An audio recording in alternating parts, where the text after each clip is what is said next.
Greetings and salutations, everyone, and welcome to this afternoon's edition of The Rundown. It's the Tuesday edition, the Taco Tuesday edition of The Rundown. I will be your host today, your number one host today. My name is Mike Piwowarski, coming to you from the East Coast. But let me turn you on to some number two. Oh, turn you on, huh? That's right. My name is Craig DeLuz. I will be your host coming to you from the left coast, discussing tacos on Taco Tuesday, discussing the news, whatever fits your fancy. Excellent, excellent. Thank you for being here, Craig. How was your day yesterday? It's been 23 and a half hours since we've been on video together. It was a day. You ever have a day where it's like you got something you got to get done, and all of a sudden there's some sort of a technical glitch or something like that literally puts a stop to your entire day, and then you finally get it dealt with, but then you spend the rest of the day playing catch up. Yes, yeah, that was my day. Yes, I do. Yes, I do. I had a good day. Most of it was catching up on the week's administrative work. We'll say it that way. And sitting there about 8 o'clock last night, watching the TV, and just finishing up dinner, and thought, crap, I got a Zoom meeting in an hour. I had a 9 o'clock Zoom meeting last night, government Zoom meeting. And so I just came right out here, Craig, right? I'm just like, I'm doing it in the broadcast studio here. And I sat down, and a couple of minutes into it, I realized someone was going to make mention of the AR here, right? Right. So the comment was, "Excuse me, is that an assault rifle?" And I went, "This right here? Yeah, no, it's not." And just let it go. A couple minutes later, they came back and they were like, "Excuse me, it looks like one." I go, "Oh, I'm sorry. It looks like an assault rifle, so you're concerned about it? Then you should probably focus more over here because there's not one over here." So, and just left it like that. like I could give two craps less about what you think about what's in my background. So, well, it's funny because I've had some people point out in that oftentimes on the show, I'll have one of my handguns, but lately I've mostly had my SIRT pistol, there in the background, and because it's got red on it, the people are like, "Is that a gun behind you?" I'm like, "No, that is not a gun." Yeah, exactly. Yeah, that's what mine is too, folks. That looks like a gun in your background. Yeah. And I'm like, have you spent much time around firearms? Yeah. This looks like me not caring. Not really. I said, then clearly you don't know what you're talking about. Right. Right, exactly. Yeah. Well, it looks like a gun. Yeah. This looks like me not caring. So I look like I give a darn about what you think. Yeah, exactly. Neither is really true. Yeah, here you go. Pick a hand. Yep. But anyway, any plan for any special tacos today? Always plans for special tacos. Again, Tuesdays, my there's a taco truck down near work that sits down by the railroad tracks. That's where I'll be going. They've actually gotten to the point where you can call ahead and they'll have them ready for you. So that's pretty nice too. Oh, that must be a taco truck on the right side of the tracks. Well, if you're going south, yes. On the other way, if you're coming north, it's on the left side. So got it. Strictly a cardinal direction joke, folks. Let's move on to the program, shall we? Yes. Yesterday was the day. Yesterday was deadline day in New York City. Get a rope. New York City. Get a rope. Yep. Vaccine mandate day. De Blasio had been laid the law down and said that don't care who you are if you're not if you're not vaccinated or at least received the first jab of the vaccinations, then you will be sent home without pay. This applied to, and this was the critical parts here, right? The New York City Fire Department and the New York City Police Department. So I can tell you this, Greg, that there are approximately 300 firehouses in New York, right? Well, one-fifth, one-sixth of them, they said something up to 40 to 50 of them are currently either out of service or closed. Now, the way that they define, the mayor defines them and the union defines them, or a little bit different. So basically, what you need to know is those none. The mayor is saying, "Oh, there's none closed. There's none closed." Well, yeah, because what they do, Craig, is if they leave one fireman in a house where there should be 7 or 8 people, it's technically not closed under union rules. So again, you've got De Blasio playing politics with the media to try and convince you that you're not in danger.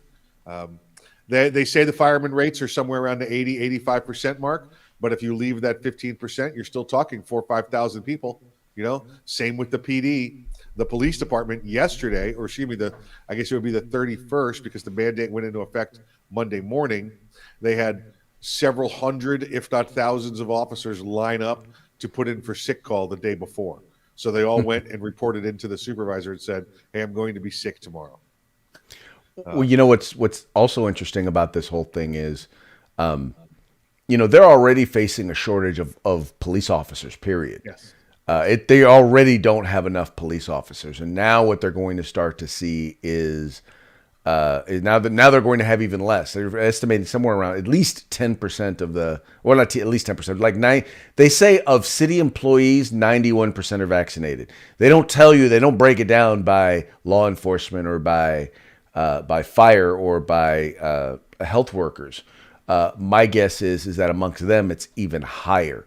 But think about it. If you're already short, if you already have people quitting because you won't allow them to do their jobs as a cop, how much worse do you make it by now saying, okay, we're going to, of all of you that are left, we're now going to take out about 10+% of you and see if you can do your jobs effectively.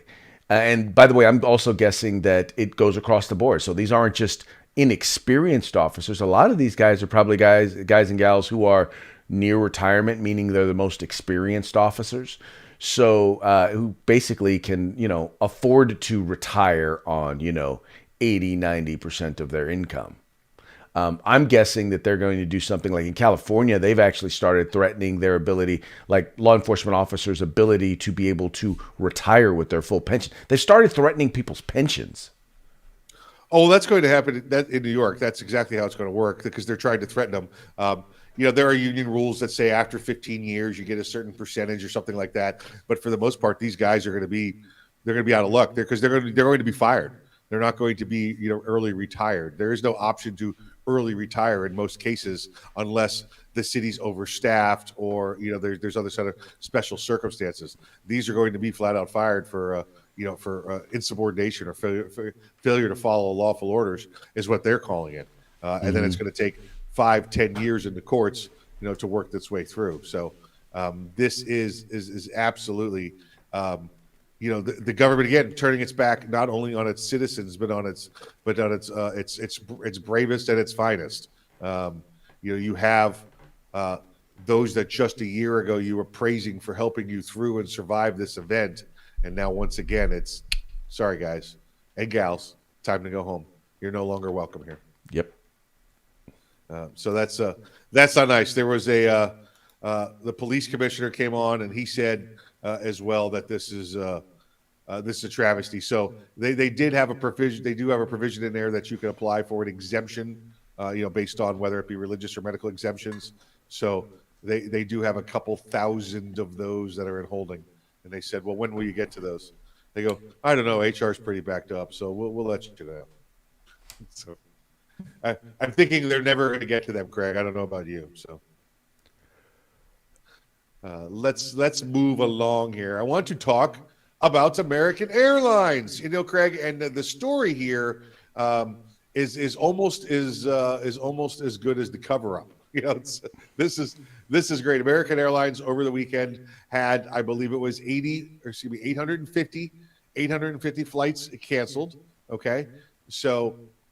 That's a lot of cancellations. Now, when and I watched this on the news, I watched this on the national news, I watched this on my local news, and then I went searching for this information, Craig, because we have seen Southwest Airlines have somewhere between 3,500 and 5,000 cancellations. We saw some of the other regionals as well out in the Southwest. That Skyjet being one of them, which does a lot of contracting for.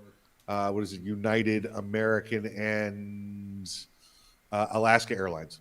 So they were they had the same kind of weather-related incidents, right? Where we can no longer fly. And you and I discussed this at length, Craig. We know for a fact that those were anti-vaccination protests because they were given dates, told you must have your vaccination, and they said, okay, fine. Who's going to fly your planes for you when we don't show up? And that's what happened. They said, well, it was weather related. So we have the one picture of the Southwest Airlines with the clear blue sky above, flying the Gadsden flag out of the co-pilot's window, which is an amazing shot, by the way. And that's starting to roll. Okay, it's starting to roll. We just saw American Airlines do this, and it's clearly because American Airlines had the vaccination date set for them. Well, guess what, Craig? When you watch the news and they tell you that, I'm sorry, we have 850 flights canceled, and the airlines is reporting they're having an issue, and they're going to have to check into it, and people's flights might be delayed. But we're also going to see if this is related to the previous Southwest delays with weather and computers. But we're unable to confirm anything. The media won't even tell you what this is about. No. The media just sits back and lies. And it's amazing to watch them lie between your teeth and not say why this is going on. So the most recent version of the story. So the story that you quoted, it was from Sunday, right? Yeah. Overall, for the entire weekend, including Monday, they actually wound up canceling 2,300 flights. Nice, very nice. Right, about 14%. And they're saying that it largely has to do with a staffing shortage. Supposedly, now somehow they're arguing, because of weather, we wound up with a bunch of people in the wrong place to be able to staff the plane. What happened was a bunch of flight attendants and some pilots basically said, no, you're not going to force us to get the jab. Yeah. And it's something, once again, that we all know. Right. But once again, like you said, the media, the propaganda media, the intelligentsia, they don't want us to know what the truth is. They don't want us to know because they don't want the people to know that, guess what? You can resist. You can actually say no. And if you stand together and say no, then eventually folks are going to have to relent. If all the cops got together and just said, or all the nurses or all the doctors got together and said, no, you're not going to force us to get this jab. Yeah. They would have to let in. They would have to give in. They would have to, period. Yep. Or even if you wanted, here's my thing. Even if you want to get the jab, you don't have to, you're not required to provide them proof that you did. Yep. Because ultimately that's what it is. It's not even that they want to force you to get the jab. They want to force you to tell them that you got the jab. And I'm like, that's my health decision. That's none of your business. Yeah, exactly right. It's and then the bias of the media in this. Well, listen, and let's face it, who's controlling it? Because when you control the media, you control the message. When you control the message, you control the masses, and that's what you've got going on right here, right now. Staffing issues. Yeah, Craig, that's not inaccurate, right? If 1,000 employees refuse to show up because of the COVID shot, that's a staffing issue. So right, it's the true. Who else is going to be having a staffing issue is a new movie that was supposed to start production here shortly called Oh Hell No. Oh Hell No. And appropriately entitled such, right? Because this was going to be starring Ice Cube. It's going to have my boy Cube in it, right? And Cube was supposed to receive a $9 million check. This is a movie that I believe was co-starring, co-produced by Jack Black as well. Now, to full credit, it looks like Jack Black is injured and wasn't ready to start the movie anyway. But one of the provisions in this had to do with vaccinations. Now, Craig, I'm not familiar with the what do we call it? The stars, contracts. I just know the worker contracts. Right. How does that work? Something like this when you've got the when you got the important people, right? Like the movie stars in these contracts, because Ice Cube said vaccination, no, oh hell no, and walked off the set. Well, so here's the thing. So what they did was they came to an agreement with the unions, right? And the unions basically said, okay, well, we will allow you to, in some cases, on a case-by-case basis, depending on what you decide to do, to mandate to mandate vaccinations. Well, in this particular case, if he's already under contract, I don't know how you force someone who's already under contract, and that's not a provision of their contract, to actually, abide by the agreement that the union has made on this particular case. I gotta believe that he's got some sort of legal recourse, and he'll wind up taking them to court. And then depending on exactly the jurisdiction, he'll win or he'll lose. But I have a feeling he's going to wind up fighting this, and he's going to get some of his money. That's going to be my guess. Okay. Now, when he starts to fight this, I'm sure that that's going to get him, blackballed in the industry. Although he's always been kind of an outside fringe talent. I mean, not his talent level, but he's not mainstream, I guess, is what I'm looking for. He's not an A-list actor. He used to be A-list, but he's more kind of B-list these days. Well, even so, even when he was doing A-list, he was never doing that center film, right? He was always picking projects to the left and right that he wanted to do. Well, yeah, because he had his music. He was actually doing his own writing. He's actually produced a number of films. Correct. He's been doing a bunch of different stuff. Do you think that him now standing up for this, because I would say he's probably the biggest star that's made it public that he's not doing the vaccinations? We know there's others out there. We know there's a whole slew of conservative talent out there that are following their own hearts and minds, but he's the first one to come out, the first big A name. Like we know Gina Carano has come out. In fact, she came out in defense of him in this article as well. But they're up against the likes of a George Clooney, who is also quoted in this article saying things like, "It's just too easy to do it. Go get it. What's the problem?" Right. Well, I think it'll be interesting because, like you said, you're right. Him, Kyrie Irving are some of the biggest figures. And by the way, just so you guys recognize, these aren't, Trumpites. I mean, we know these aren't Trumpsters who are saying this or doing this. These are people who you normally wouldn't think. So it actually helps defeat the narrative that they're putting out there. Yep. Yeah. They want to make it sound like it's only Trumpsters and conservatives who are against the vaccine. No, I'm sorry, but that's not the case. And you're going to start to see that as they start requiring students to get vaccinated, as they start requiring teachers to get vaccinated. A lot of these government employees, guess what? They're not Trumpsters. They're people of color. So now all of a sudden you're going to now tell black and brown people, low-income people from low-income communities, you're now going to start telling them that, no, you don't have a right to get an education. You don't have a right to have your job.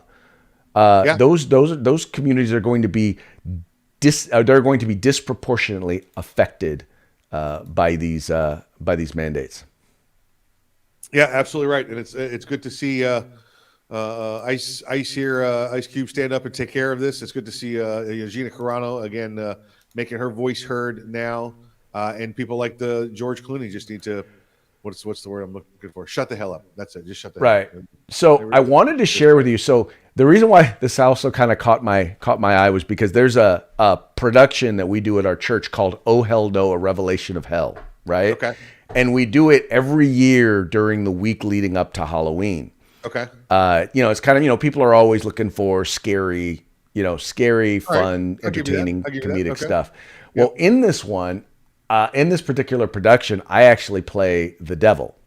Ooh. And there you go. There's a shot of me as the devil in this particular stage play. We get about 10,000 people a year who show up to this. But anyway, a lot of fun. I just figured I saw the name of the movie and I was like, oh my God, that is hilarious. Perfect. Very right. Very good. Nice work there. Nice work. Did you do it this year? No, we did not do it this year. Unfortunately, we haven't done it for the last 2 years because of COVID. Because of the COVID. Yeah. Yeah. I don't know. Your governor wouldn't let you do it. Yeah. Yeah. They made it weird. I mean, here in California, here's what was so crazy. So in California, they said, okay, if you have a church, right? No, every other business, it was 25% occupancy, social distancing, yada, yada, right? But for churches alone, they said, well, they said 25% or 100 people, whichever is less. Now, we have a 3,500 seat sanctuary. Yeah. You're telling me that we can't have 25%, which basically would be about 800 people. You're telling me we can't have 800 people in a building that has 3,500 seats and safely socially distanced? We're capped at 100 people in a place that seats 3,500 people? Really? Anyway. That's a lot of empty space there. Yeah. That's yeah, that would be 875 people is 25%. Yes. So that's or 100. That was the max you could have. Or 100. So that would be like one person every 50 feet, not every 6 feet. Exactly. And by the way, when he was taken to court, he lost. The Governor Gavin Mussolini lost the court because he specifically singled out churches.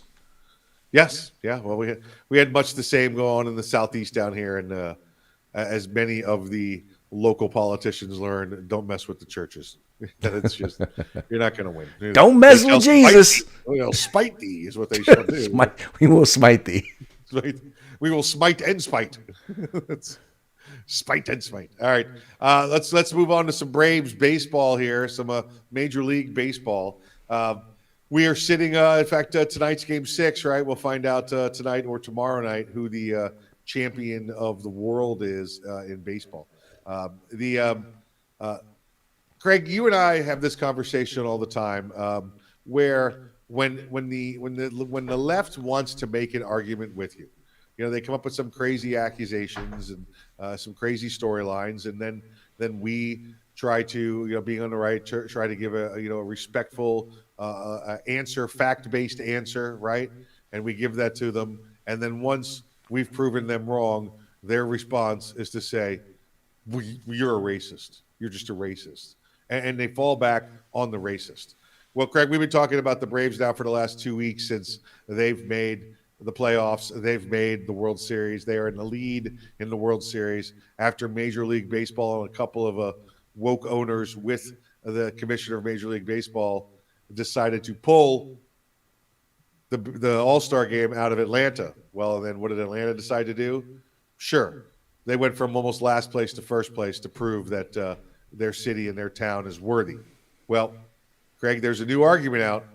Now that the Braves have won, now that the Braves have taken back what Major League Baseball took from them, there's a response. And you know what? I'm going to let you have it, Craig. I'm going to let you take it and tell everybody. Oh man, what the new accusation is against the Braves. Mike.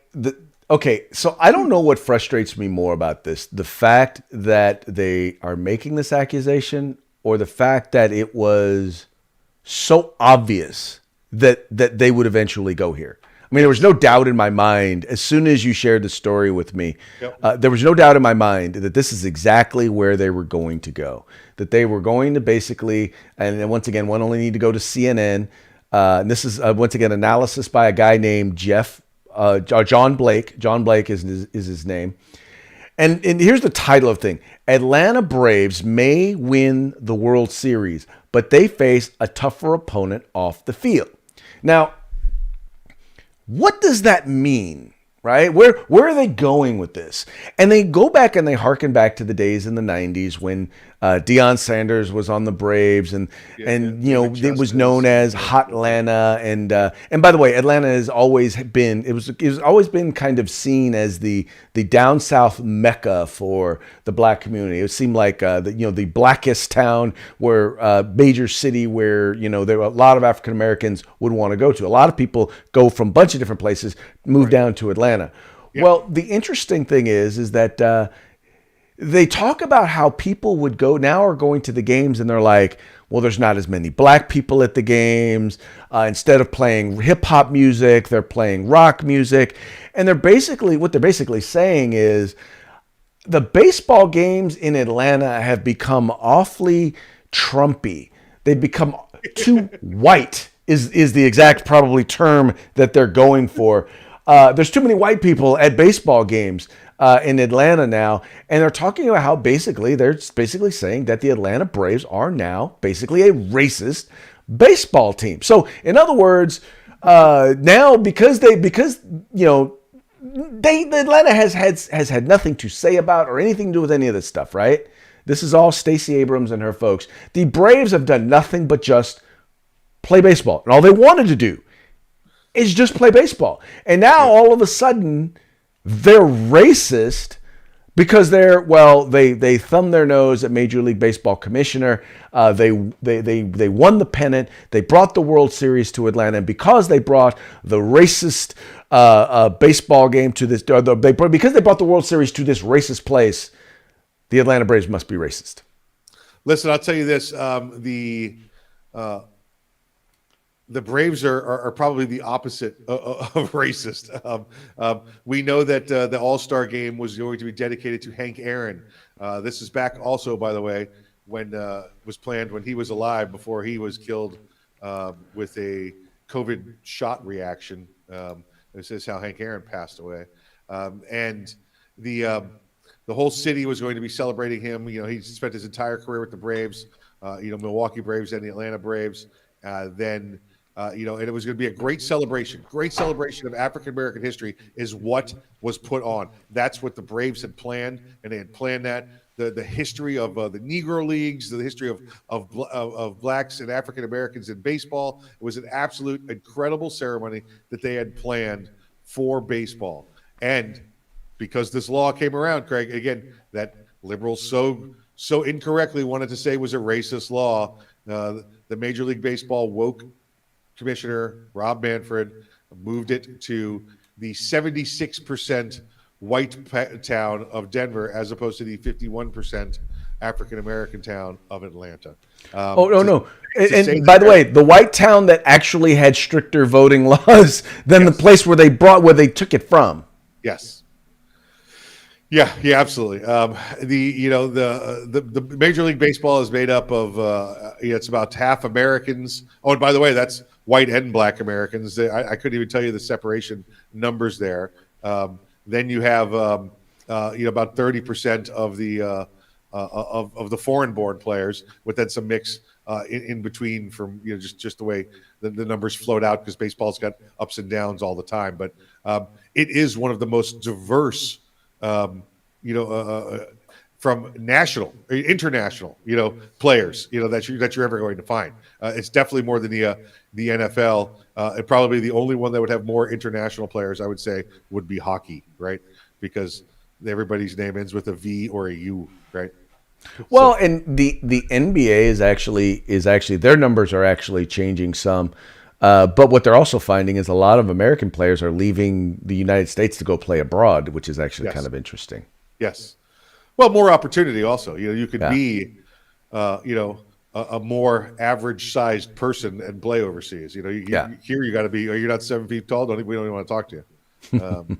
It's just the way it is. So, But to call the Braves racist, I mean, just the last move. And Greg, normally you call an individual racist, right? Well, right.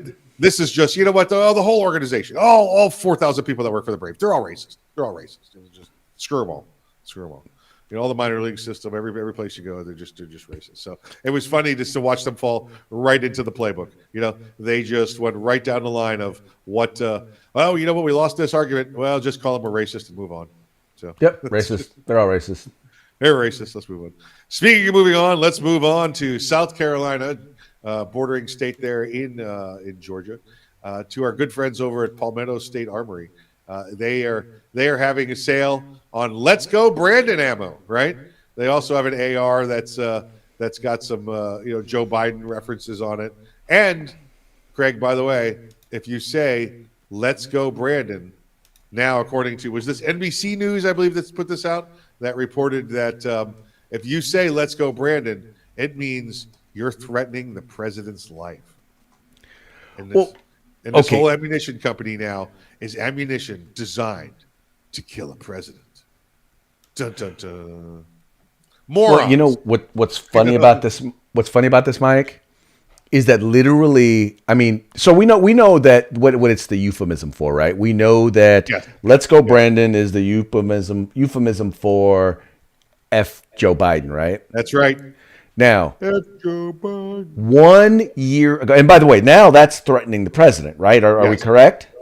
Well, I mean, I mean, according to them, declare intercourse with him, we want you to go intercourse yourself. I don't know whether that's a threat.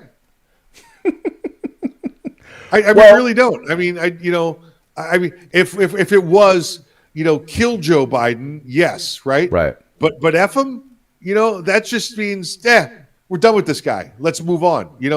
Hey, sir, I'm done giving you respect now. I'm going to disrespect you by telling you to go intercourse yourself. I Right. don't see a threat in there. I don't see. A well, no, physical no, threat there at no. all. I agree with you. I'm just, if we use their logic, it's now a threat, right? Oh, if we okay. use their Gotcha. logic, I don't agree. I don't agree that it is. Okay, I'm back. Okay, so let's go there. So just a year ago, they were bragging about, and there were artists. LA Magazine actually has an article where they were talking about this attempt, this big thing where artists all over the country were creating T-shirts, making songs, F Donald Trump, right? You actually had at the Tony Awards, you had Robert De Niro go on stage and say, and he said, F Donald Trump. So what's interesting is that you have people all throughout the mainstream media, right? NBC News, CNN, all of these folks who now are decrying, because all of a sudden they're just now figuring out what "Let's Go Biden" means, and now they're all aghast. They're all like, "Oh my God, I cannot believe this is what they're saying." Yeah. But you had nothing to say when they were saying the exact same thing about Donald Trump. When they were saying F Donald Trump, all of a sudden and they weren't, by the way, they weren't using euphemisms either. No. They weren't saying F Donald Trump. They were saying the entire word. They were saying, duck Donald Trump, right? Yep. They were saying the entire thing. And y'all had absolutely, all of a sudden it was a gas. It was like, oh my God, I cannot believe that they are saying this or that they are doing this. But you had nothing to say when they were doing the exact same thing. It's just the presentism, the hypocrisy of the left and the media and all of these folks. I'm sorry, you guys do you forget that all of this stuff is online, that we have all of the stories and all of the lack of comments? There's literally thousands of examples of your hypocrisy that are so easy to point out. It's like, I think these folks forget that it's like, we have all this evidence of your hypocrisy. What is wrong with you people? It's amazing. It says this was, again, NBC, joined the ongoing media freakout against Right. Let's Go Brandon. Chants being sung by a gun dealership for selling merchandise for the viral slogan. Yeah. It says that Let's Go Brandon, focusing on the South Carolina store selling these gun parts related for that phrase, is a clear and present danger to the president. It says, they're making parts that say Joe Biden on them, which is part meant for an AR-15 style assault rifle. Oh my God, Craig, an AR-15 style assault rifle. So yeah, these are just, stirring up the news, right? And it's in South Carolina, right? What do we got going right up the street there this week? We got elections going on in Virginia, so this is media generated propaganda to fight against everything conservative and free. See, everything that they look at, every firearm that they look at, that they think is, if it's a long gun, it's an AR-15. So that's why the AR-15 style. Yes. Now it's like all of a sudden it's because it's a look. And they admit, when they call it a style, they admit that it's nothing more than a look. That's right. And that's all they want to ban, is they want to ban guns that look a certain way. Scary. Big, black, scary guns. It's a scary gun. Oh my God. You people, I'm sorry. Whoa. What do you mean, you people? What do you mean, you people? Oh me, oh my, oh me. All right, well, moving right along. Let's take a look at our parting shot for the day. I believe it's apropos for. It is very apropos to our current discussion.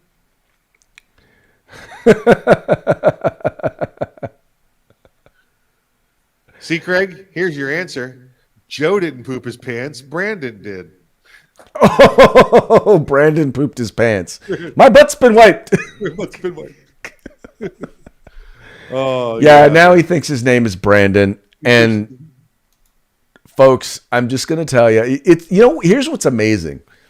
What's been amazing is and once again, I don't delete people from my Facebook just because they disagree with it because they're from the left. In fact, I love trolling them. I love post. I push stuff People out from the there right, yes. because I know it's bait. I know they can't resist. Yeah. But what's been interesting is the more stuff you put out there. I mean, the real obvious stuff about Biden, nothing, crickets. I even tag them sometimes in the post and in the comments. I'd be like, "You got nothing to say about this?" Yeah. Yeah. And Go nothing. back for a little bit more. It's like a second troll. Still here? You got another for me? You got nothing. You got nothing. Yeah, that's it. It's like you can't even refute this. This is from CNN. This is from MSNBC. Yeah. Well, like you remember, I don't know if you saw, he fell asleep yesterday at the G12 summit, at the climate change summit. Now, mind you, the person speaking was incredibly boring. There was, they was obviously experiencing jet lag. My only disappointment was the aide came over before he just did the full nod and snore. I'm not gonna lie though, that's been me at meetings sometimes where someone is just droning on and on. So I'm not gonna make fun of him for that, except that you're the leader of the free world. You should know there's a camera on you all the time. Just so you know, folks, listen, practice this, many 100-hour work weeks kind of awake kind of thing with the military and everything else. If you ever get caught with your head down and somebody says something to you, just do this. Amen. Okay, I'm sorry.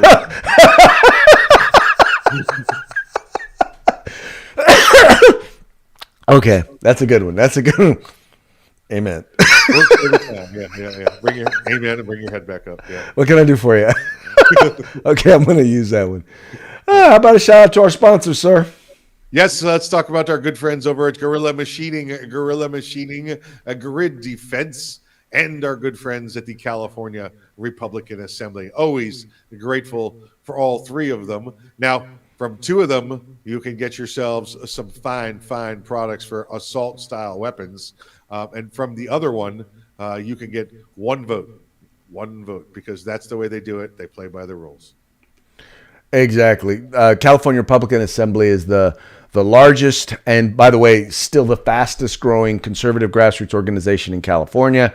If you're in California, you need to be a part of the California Republican Assembly as we look to make California red again. It's a big task, but we can't do it without you. There is no us without you. So come on and help us out. Become a member today.